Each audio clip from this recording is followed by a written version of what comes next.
when we tackle obstacles, when we face adversity and conflict. It is only then that we find hidden reserves of courage and resilience we didn't even know we had. The future is hinged on your resiliency. So our wounds become wisdom because our perspective. We have a new program. It's called resiliency. What can I accomplish in the rain? Who can I become in the rain? What can I build? Under these conditions, resilience is based on compassion for ourselves as well as compassion for others. So I need you to realize that there will be bad days. There will be times that you feel like you have no earthly idea what your teacher or professor is talking about. But what you will never ever do is throw a pity party. What you will never ever do is tap out. What you will never ever do is concede and throw in the towel. And if everything you listen to goes over your head, you are going to miss your moment and stay living in the midst of the madness. The madness of impossibility, the lie. Somebody lied to you and told you that it was impossible. Because understanding the power and the difference between what is impossible and what is possible, it all comes back to your perspective and your capacity. See, your life is one big sum average of the thoughts that you consistently hold in your mind. Your actions, your outcomes, your life is just one great mirror reflecting back to the world what you're thinking on the inside. All of the pain, all of the trauma, everything you have experienced, the turbulence, you have to garner up all of that hunger. I'm talking about you gotta think of everything you've ever wanted in your life, and you gotta put it toward that goal. And there are things that you have been called to do that no one on earth has ever done. I know what pain feels like. I know what disappointment looks like, and I don't like the look. I'm coming back for everything they told me I wanted. I'm gonna show the world that whatever is broke can truly be fixed. I'm gonna be greater and better than anything you've ever seen.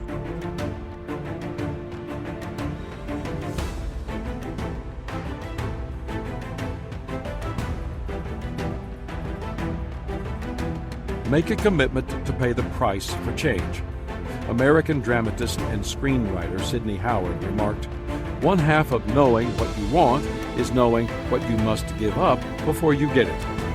Change always costs you something, if not monetarily, then in time, energy, and creativity. In fact, if change doesn't cost you anything, then it isn't real change. As you consider how to make the changes needed to improve and grow, it is important to measure the cost of change compared to the cost of the status quo. You have to do your homework. That often makes the difference between change equals growth and change equals grief. What will the changes you desire really cost you? Management expert Tom Peters gives a perspective on this. He suggests, don't rock the boat, sink it, and start over. If you desire to be creative and do something really innovative, that's sometimes what it takes. You must destroy the old to create something new. You cannot allow yourself to be paralyzed by the idea of change. 4. Change must happen within you before it can happen around you. I love the Peanuts comic strip by Charles Schulz, in which Lucy says to Charlie Brown, "I would like to change the world." "Where would you start?" Charlie Brown asks her. Lucy's simple reply, "I would start with you."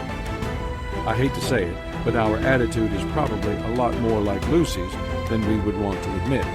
If we don't like something, we desire change for everyone other than us. We are resistant to change. Novelist Frances Hodgson Burnett wrote, At first, people refuse to believe that a strange new thing can be done, and then they begin to hope it can be done. Then they see it can be done.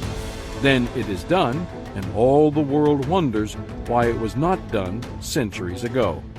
Artist Andy Warhol observed, "They always say that time changes things, but you actually have to change them yourself." The truth is that any change that occurs in the world always begins first with change within an individual. That's why playwright George Bernard Shaw said, "Progress is impossible without change, and those who cannot change their minds cannot change anything." The good news is that once you dedicate yourself to growth and develop a lifestyle of planned improvement from the inside out, it becomes normal to you. And you notice when you're not making the progress you have come to expect. It is said that pianist Arthur Rubinstein refused to listen to recordings made of songs he had played. Even only a few months after he completed them, he was dissatisfied with the playing he heard. Why? Because he had grown and changed, but the recordings had not.